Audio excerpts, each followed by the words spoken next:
그러니까 이 얘기 무슨 얘기냐면 제가 지금 투자를 하는데 나중에 S전자 같이 될 기업에 투자하고 싶습니다. 나중에 스타벅스 같이 될 기업에 투자하고 싶습니다. 나중에 저희 아이폰 만드는 지금 그 회사처럼 될, 아니면 뭐 지금 구글 같은 회사, 지금 유튜브 같은 회사 될 기업을 지금 투자하고 싶습니다. 라고 질문을 줘요.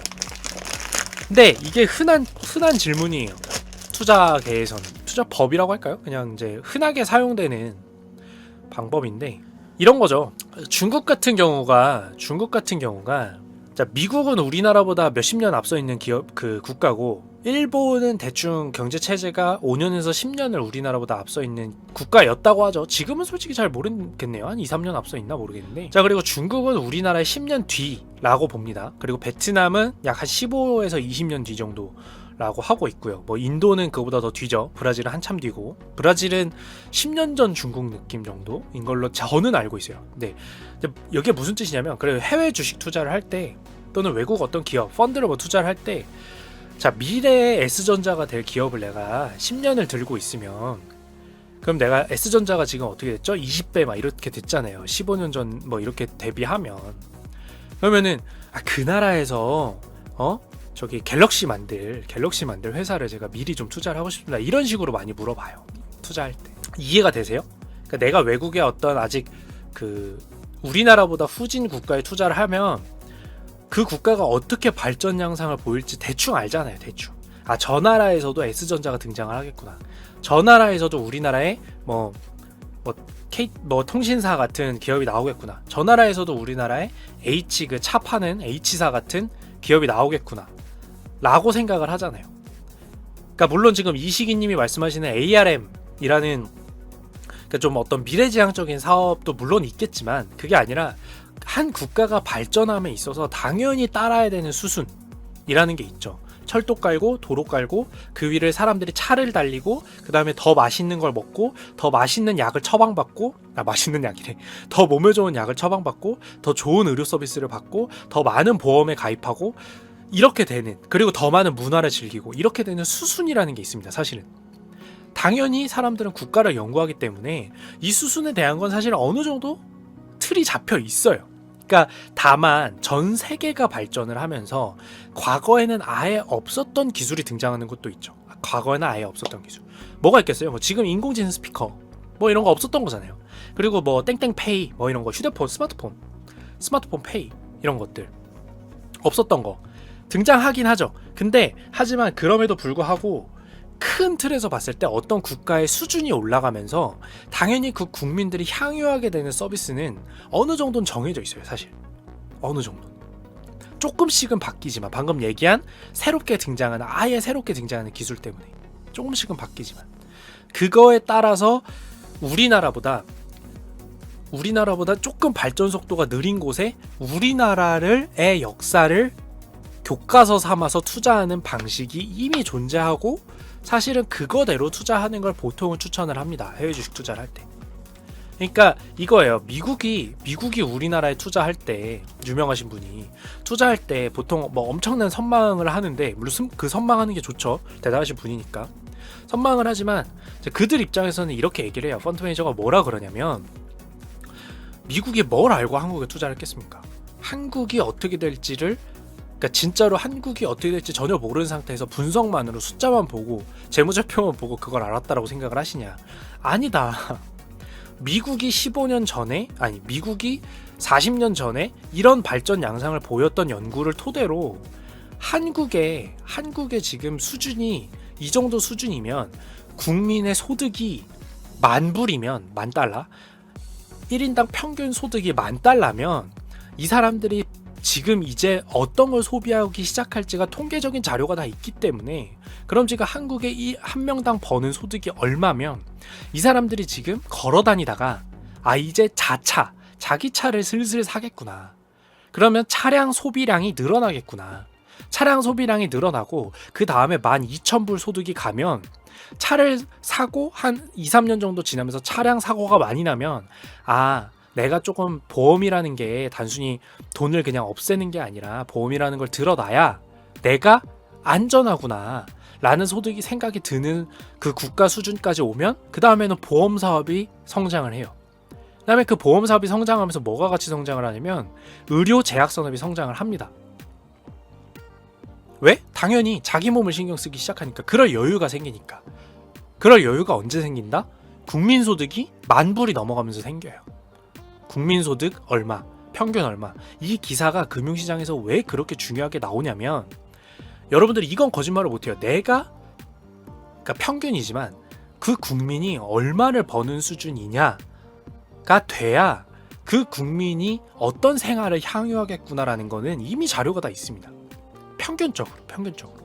아까도 얘기했지만 스마트폰이 있는 세상과 없는 세상은 다르지만, 이 사람이 10,000불을 버는 세상에서는 이제 영화를 보기 시작하고 여가 시간이라는 게 생겨서 보험을 들기 시작하고 내 차를 사기 시작하고 관광을 가기 시작하구나라는 게 정해져 있어요. 10,000불이면 어떻고, 그러니까 8,000불이면 어떻고, 10,000불이면 어떻고, 15,000불이면 어떻고, 20,000불이면 어떤지가 나와 있어요. 자료가 이미. 왜? 유럽 국가와 미국 국가가 발전하면서 국민들이 얼마를 벌면 그 소득이 되고 나서야 뭘 하는구나라는 게 나와 있으니까 자료가. 자, 그 유명한 투자자분께서 하신 분께서 우리나라에 투자한 걸로 유명한 게 몇 개예요. 많은데 그 국가 투자하면서 재무제표를 전부 다 봤다? 아니에요. 그분이 재무제표를 봤다는 뜻은 뭐냐면, 이 기업이 한국이라는 국가에서 어떤 사업을 영위하고 있고 몇 등인지를 봐요. 그러니까 물론 그것만 보진 않죠. 자, 그럼 투자했을 때 제일 유명했던 기업이 뭐죠? 철강이었죠. 철강. 근데 그거는 그 국가의 발전 수준이 어느 정도에 이르르면, 철강이 유명한 이유는 건축과 도로, 교량 이런 것들을 많이 설치하는 게 통계 자료에 있기 때문이에요.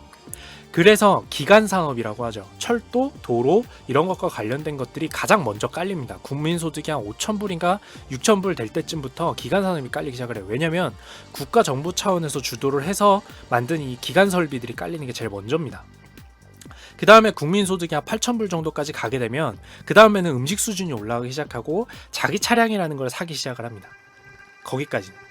그래서 보통 그 사람의 의식주를 기반으로 해서 그 의식주 중에 주, 식, 의 이렇게 올라와요. 일단은 소득이 올라오면서 가장 먼저 집이 중요하잖아요. 철근, 콘크리트로 집을 먼저 올려요. 아파트 이런 식으로. 일단 그게 공실이 나든 말든 비든 말든 그게 먼저 올라갑니다. 사람들이 일단 재워야 되니까.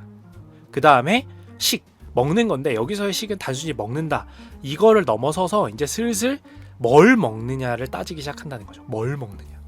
예전에는 그냥 밥, 이만큼 공깃밥, 우리 옛날 선배님들 드시던 거 보면 그냥 밥만 이만큼이잖아요. 밥만 이랬던 거에서 이제 뭘 먹기 시작하냐, 즉 웰빙 이런 게 떠요. 자연스럽게 정해져 있는 수순이에요. 그냥 그게 한 8,000불에서 10,000불 정도 가면서부터 이제 겪게 되는 현상입니다. 평균 한 국가의 국민소득이 10,000불 정도 가게 되면 겪는 그 일이에요.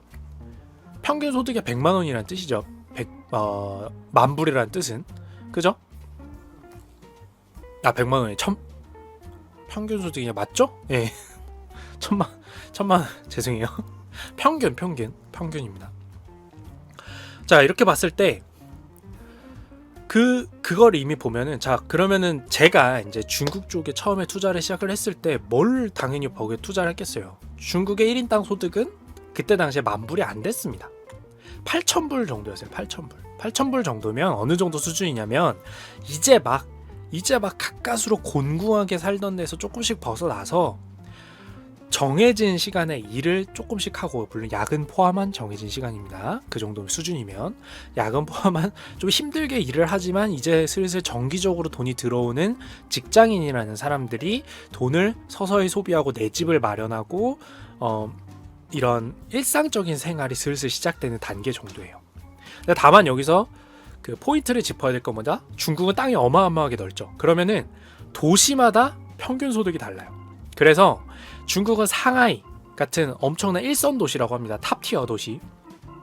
그곳 같은 경우에는 사실은 그 평균 소득 자체가 높아요. 그냥 엄청 높아요. 비교도 안 되게 높아요. 그냥 이미 15,000, 20,000불 막 이 정도 돼요.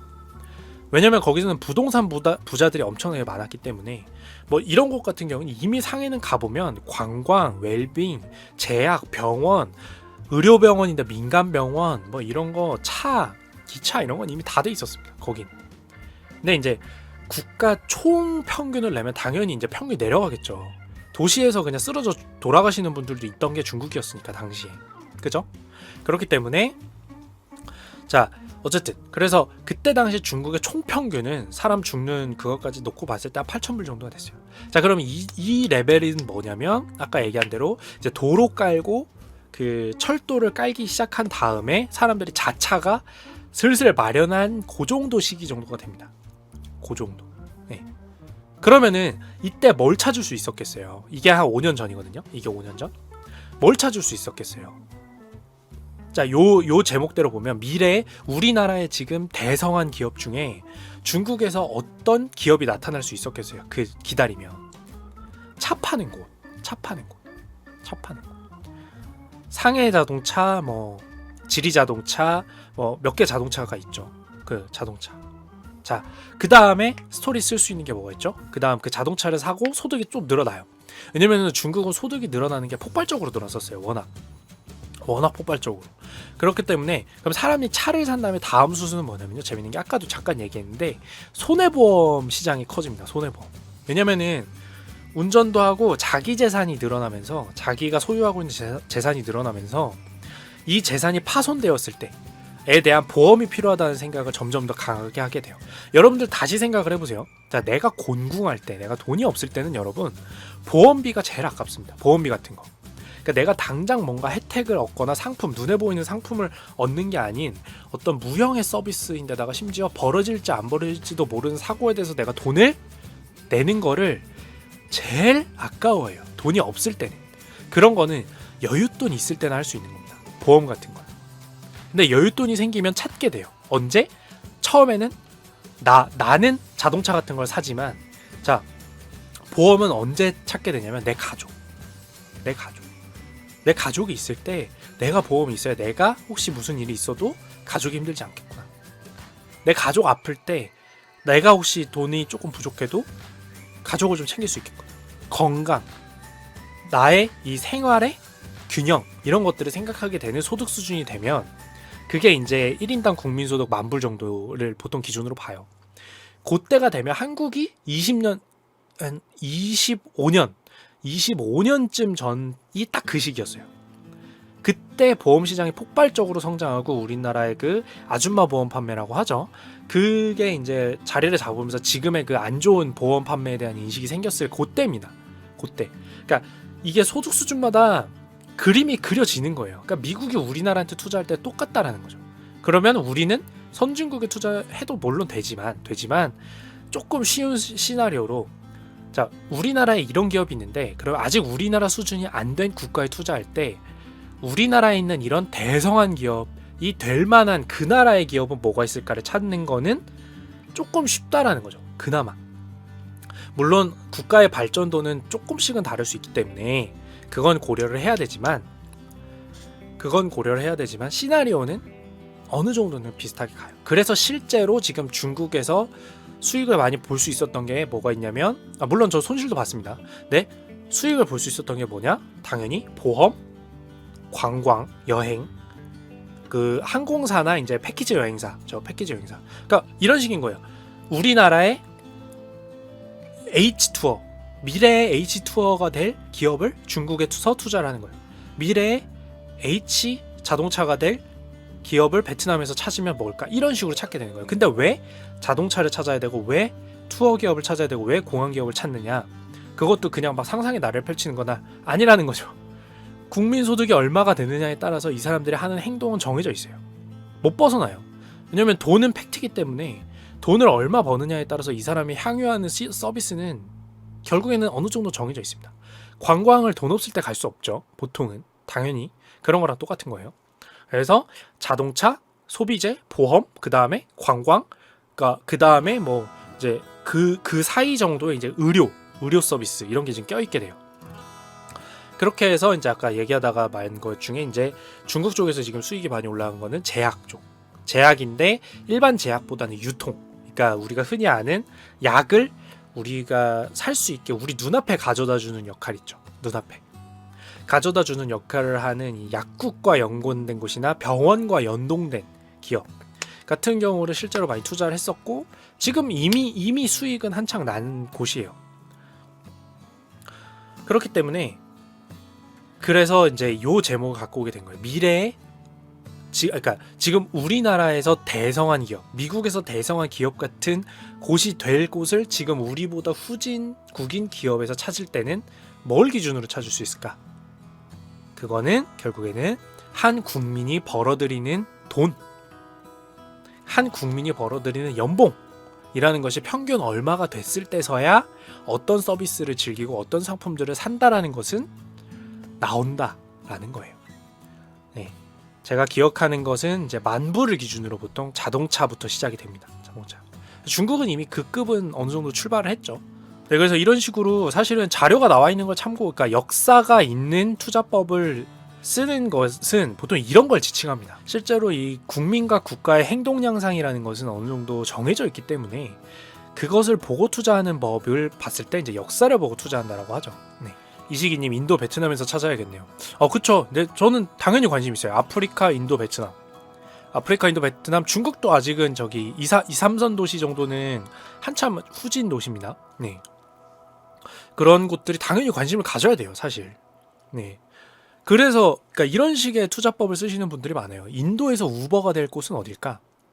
베트남에서 우버가 될 곳은 어딜까? 이런 거. 근데 이제 정치 상황이나 이런 걸 따져야 됩니다. 완전히 똑같이는 안 가요. 예를 들어서 예외 상황은 뭐냐면 이거를 참고하셔야 됩니다. 한 국가가 발전할 때 우리나라도 마찬가지고 제로에서 시작을 하는 게 아니란 말이에요. 왜죠? 이웃 국가가 있잖아요. 다른 국가가 어떤 기술을 갖고 있는지를 베끼잖아요. 우리나라는 어땠죠? 우리나라는 한국이 다 발전해야 돼라고 하면은 갑자기 청동기부터 시작해서 예? 증기기관부터 우리가 다 발견한 다음에 전구도 우리가 다 연구한 다음에 그 다음에 여기까지 온 거 아니죠. 어떻게 돼요? 자, 우리나라가 이제 발전을 처음 시작하게 되면 옆 나라에서 있는 갖고 온 기술 중에 우리가 좀 가져옵니다. 뭐 갖고 왔죠? 우리 교량 기술 갖고 오고 철근 관련된 기술 갖고 온 다음에 그 다음에 이제 나중에 90년대 정도에서 이제 반도체 기술이 제대로 돼서 이제 활성화가 됐죠. 그러니까 무슨 얘기냐면 전 세계적으로 봤을 때 그 베낄 수 있는 기술들 같은 경우는 선진국이 더 빨리 발전합니다. 중국을 예를 들면 절대 무시할 수 없는 게 뭐죠? 차, 약, 보험, 금융 이런 것은 뭐 누가 이제 건너뛸 수가 없이 발전을 해야 되는 거잖아요. 근데 이 안에서 가만히 보면 통신사도 마찬가지고 차이나 코스콤인가? 예, 거기. 예. 그러니까 산업이라는 것은 무시할 수 없어요. 또 그대로 가요. 근데 요걸 열어보면 재밌는 게 이들이 처음부터 과거를 답습해서 가는 게 아니고 자동차가 분명히 발전하는데 전기 자동차가 똑같이 발전합니다. 자, 우리나라를 예로 들었을 때 처음에 발전할 때 전기 자동차라는 게 발전했나요? 못했죠. 왜냐면 그 기술은 최근에 나온 기술이잖아요. 전기 자동차가 자리를 잡아가는 거는. 근데 나중에 발전하는 국가는 그 나중에 받아들이는 기술의 가장 최신 기술부터 받아들여요. 요건 알아야 돼요. 네, 구석기부터 가져오는 게 아니고 가장 최신 기술부터 가져와요. 그래서 지금 중국은 스마트폰 기술이 자리 잡으면서 뭐부터 자리 잡았어요? 한국의 카드라는 기술을 가져가는 게 아니라 스마트폰이 자리 잡으면서 발전하니까 페이가 자리를 잡죠. 페이가. 거긴 시장에서도 페이를 씁니다. 시장에서도. 네, 재밌죠. 그건 참고를 해야 돼요. 그래서 이게 만약에 지금 기술 발전 수준으로 봤을 때 건너뛰는 구간은 존재를 하게 돼요. 네. 그래서 우리가 아까 제가 지나가듯이 얘기했지만 인도의 택시 기업이 버스 기업이 될 곳에 투자를 하는 게 아니고 왜 우버를 찾아요? 우버부터 받아들일 거니까. 이게 중요한 포인트예요. 그러니까 큰 산업의 맥락은 절대 무시할 수가 없지만 그 안에서 받아들이는 기술들은 최신 기술부터 받아들여요. 그러면 중국이 이 정도면 앞으로 따라잡을 인도, 브라질, 베트남 이런 곳들은 어떻겠어요? 옛날 기술부터 갖겠어요? 카드를 받아들일까요, 거기가? 카드 안 쓰겠죠. 안 쓰겠죠. 이거 심지어 제가 진짜 이 얘기 했죠. 제가 출장을 중국으로 실제로 갔습니다. 진짜로 도시가 어떤 상태인지 보기 위해서. 근데 거의 거짓말 안 하고 중국 택시기사분들이 4년 전인데 택시기사분들이 휴대폰으로 통화를 하는데 우리나라의 그 N사 우리 지금 저 보이스 그 쓰는 거 있죠. 우리도 근데 처음에는 분명히 이거 잘 끊겨가지고 안 썼잖아요. 근데 저 그 3년 전인가 갔는데 택시 기사들이 그걸로 통화하고 있었어요. 그걸로. 일반 휴대폰 전화가 아니에요. 그러니까 어떤 산업을 받아들이되 최신 기술부터 받아들인다. 그렇기 때문에 그 산업에서 사실 조금 우리나라에서는 안착을 했지만 최신 기술은 아닌 기술은 해외 우리나라보다 후진된 국가에서 그 기술을 받아들일 거라고 기대하고 투자하면 안 돼요. 그래서 저도 중국의 제약 산업에 투자를 할 때 무슨 일이 있었냐면 우리나라는 약을 잘 팔아서 제약 산업에 투자를 한 거잖아요. 약을 D제약 무슨 뭐 E제약. 근데 거기는 애초에 제약사가 발전할 때 인터넷 쇼핑몰로 약을 팔거나 뭐 어플로 그 약을 배달받을 수 있는 것을 개발하거나 이런 서비스를 하는 제약사들이 이미 존재했어요. 3년 전에. 대단하죠. 그러니까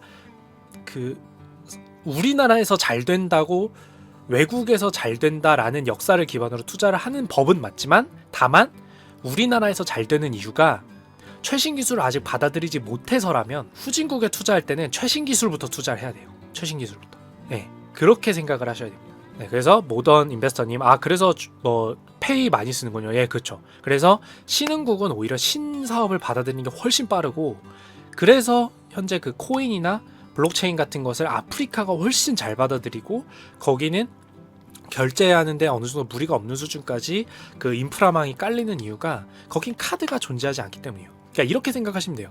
이미 어떤 기업이 그걸로 돈을 벌고 있잖아요. 카드나 이런 걸로, 뭐 아니면은 현금 관련된 사업으로 돈을 벌고 있으면 우리나라나 어떤 이미 자리 잡은 국가에서는 그게 왜 신사업이 새롭게 들어오기 힘드냐면 이미 자리 잡은 기업들이 몰아내려고 하기 때문이에요. 이 기업들을, 새로운 기술들을. 네. 그렇기 때문에 그러면 아예 이 기반을 닦지 못한 국가는 신기술을 받아들이는 게 더 빠르겠죠. 그래서 신흥국들은 신기술을 훨씬 빨리 받아들입니다. 다만 자, 정리를 하자면 국민 소득에 따라서 무엇을 소비하느냐는 정해져 있다. 네, 뭐 한 6천, 네, 그렇게 생각하시면 돼요. 쿼티1234님, 중국 결제 엄청 편하게 하던데. 예, 맞습니다. 예, 그런 바탕이 되는 거죠. 이선아님, 진짜 꿀팁인 것 같아요. 값진정보. 감사합니다. 예, 사실 저 값진정보일 줄은 몰랐어요. 이거는 우리나라보다 후진 상태인 국가에 투자할 때는 기본인 부분입니다. 예, 기본인 부분이에요. 카사나님, 나라가 크고 교통이 발달 안 된 나라일수록 지방공항이 발달되어 있다고 들은 기억이 나네요. 그쵸? 그러니까 그런 식으로 나중에 발달한다라는 특이성은 조금 고려를 해야 됩니다. 네, 다만 국민들이 결국에 뭐를 즐길지는 정해져 있다.